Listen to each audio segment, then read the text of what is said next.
किया था माननीय। नसबंदी कानून के खिलाफ ये लोग खड़े थे, ये इनका इतिहास है। जेलों में गए थे, जेल भरा था इन लोगों ने। और जो सरकार नसबंदी लेके आई थी उस सरकार की नसबंदी कर दी थी इन लोगों ने। ये कानून ना तो नरेंद्र मोदी जी के ऊपर लागू होगा, ना तो योगी आदित्यनाथ जी के ऊपर लागू होगा, ना तो खट्टर साहब के ऊपर लागू होगा, ना भागवत जी के ऊपर लागू होगा। और मैं भी सौभाग्यशाली, उसमें लिखा अगर 2 से ज्यादा बच्चे हुए सरकारी नौकरियों में पाबंदी, अगर 2 से ज्यादा बच्चे हुए सरकारी नौकरियों में प्रोन्नति से पाबंदी, अगर 2 से ज्यादा बच्चे हुए जिला पंचायत का चुनाव नहीं लड़ सकते। हम लोगों ने बचपन से एक नारा पढ़ा, छोटा परिवार सुखी परिवार। परिवार छोटा हो, सुखी हो, सीमित हो, इसका कोई भी व्यक्ति विरोध नहीं कर सकता। बिल्कुल परिवार छोटा होना चाहिए। लेकिन जब अभी हमारे चर्चा में तोमर जी अभी जब बोल रहे थे तो उन्होंने कहा कुछ रूढ़िवादी लोग विरोध करते हैं। उनको शायद याद नहीं होगा मान्यवर, जब 1975 में इस देश में इमरजेंसी लागू हुई थी तो उस वक्त की जनसंघ जो मौजूदा भारतीय जनता पार्टी बन गई है, उसने तो नसबंदी कानून का विरोध किया था मान्यवर। नसबंदी कानून के खिलाफ ये लोग खड़े थे, ये इनका इतिहास है। जेलों में गए थे, जेल भरा था इन लोगों ने। और जो सरकार नसबंदी लेके आई थी उस सरकार की नसबंदी कर दी थी इन लोगों ने, उस सरकार की नसबंदी कर ली थी। और बड़े चालाकी से बिल लाया गया माननीय राकेश सिन्हा जी के द्वारा। यह कानून ना तो नरेंद्र मोदी जी के ऊपर लागू होगा, ना तो योगी आदित्यनाथ जी के ऊपर लागू होगा, ना तो खट्टर साहब के ऊपर लागू होगा, ना भागवत जी के ऊपर लागू होगा। और मैं भी सौभाग्यशाली हूं राकेश सिन्हा जी, मेरे भी 2 ही बच्चे हैं, मेरे ऊपर भी आपका कानून लागू नहीं होगा।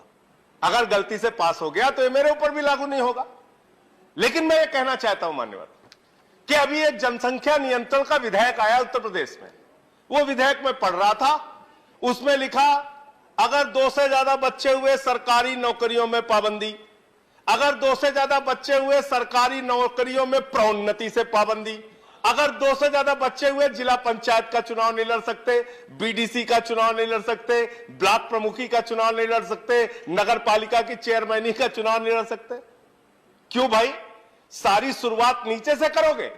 एक कानून बनाए, अगर आप बना रहे हैं तो आप लिखिए 2 से ज्यादा बच्चे होने वाला प्रधानमंत्री नहीं बन सकता, 2 से ज्यादा बच्चे होने वाला सांसद नहीं बन सकता, 2 से ज्यादा बच्चे होने वाला विधायक नहीं बन सकता, मुख्यमंत्री नहीं बन सकता, खाली प्रधान नहीं बन सकता।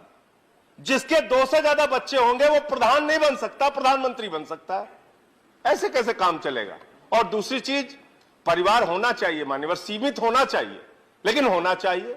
अब परिवार नहीं होगा तो आप थके हारे दुनिया भर के तनाव से जब घर में पहुंचते हैं, आपके छोटे छोटे बच्चे जब हंस के आपसे मिलते हैं, उससे आपका सारा तनाव दूर हो जाता है।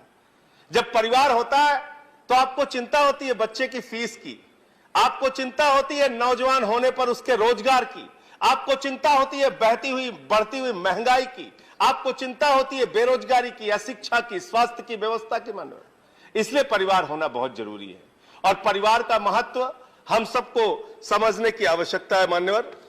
मैं यहां तक देखता हूं, ज्यादा लंबी बात नहीं करूंगा, कि माफियाओं में भी एक अलिखित समझौता होता है कि भाई हम लोग आपस में लड़ेंगे लेकिन एक दूसरे के परिवार को नहीं टच करेंगे। यानी माफिया भी परिवार के महत्व को समझता है। लेकिन बहुत दुर्भाग्यपूर्ण घटना हुई पिछले दिनों मान्यवर। 2 दिन पहले बहुत ही दुर्भाग्यपूर्ण घटना हुई और आप लोगों से हाथ जोड़कर निवेदन करना चाहता हूं, हम लोग राजनीति में हैं, एक दूसरे से लड़े, चुनाव लड़े, जीते हारे, जो भी परिणाम आए कोई बात नहीं, लड़िए, यह आपका अधिकार है, हमारा भी अधिकार है, हमसे लड़िए। लेकिन अभी 2 दिन पहले क्या हुआ? दिल्ली के मुख्यमंत्री के परिवार पे हमला, जहां पे उनके बूढ़े मां बाप रहते हैं मान्यवर, जहां पे उनके 2 बच्चे रहते हैं मान्यवर, जहां पे उनकी पत्नी रहती है, उनका एक बच्चा है मान्यवर अम्मू। जब वहां हमला हो रहा था वो दौड़ते हुए अपनी मां की तरफ गया, उसने कहा मां पापा को बुलाओ, पापा को बुलाओ, गुंडे आ गए, गुंडे आ गए। उस बच्चे को नहीं पता था भारतीय जनता पार्टी के लोग भाजपा के एक सांसद के साथ वहां पहुंच गए। लड़ना है हमसे लड़ो, एक हमला कर रहे हो, पंजाब का चुनाव हार गए तो आप दिल्ली के मुख्यमंत्री की हत्या करवाने पे लग गए हो, हिंसा फैला रहे हो। और मान्यवर खत्म कर रहा हूं, थैंक यू। किस बात पे आप ऐसा कर रहे हैं? आप किस बात पे ऐसा कर रहे हैं? मैं खत्म कर रहा हूं मान्यवर। धन्यवाद। कश्मीरी पंडितों, मैं खत्म कर रहा हूं। मैं क्वेश्चन आप धन्यवाद, पॉइंट ऑफ ऑर्डर ले लीजिए। संजय सिंह जी, धन्यवाद। पॉइंट ऑफ ऑर्डर सर, मैं खत्म कर रहा हूं। धन्यवाद सर अंतिम under which point. Rule? Sir अंतिम rule? Under which sir rule? अंतिम पॉइंट। Under which rule? अंतिम पॉइंट रूल सर, सर अंतिम पॉइंट।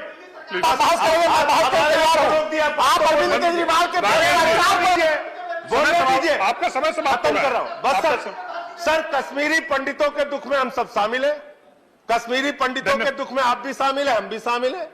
आप कहते हैं कश्मीरी पंडितों के साथ जो कुछ हुआ, अन्याय हुआ, उनके साथ हिंसा हुई, उनकी हत्या हुई, अत्याचार हुआ, लेकिन ये कौन सा तरीका है मान्यवर? मैं पूछना चाहता हूं, जो हिंसा कश्मीरी पंडितों के साथ हुई, वही हिंसा आप अरविंद केजरीवाल के परिवार के साथ दिल्ली में करना चाहते हैं? ये मैं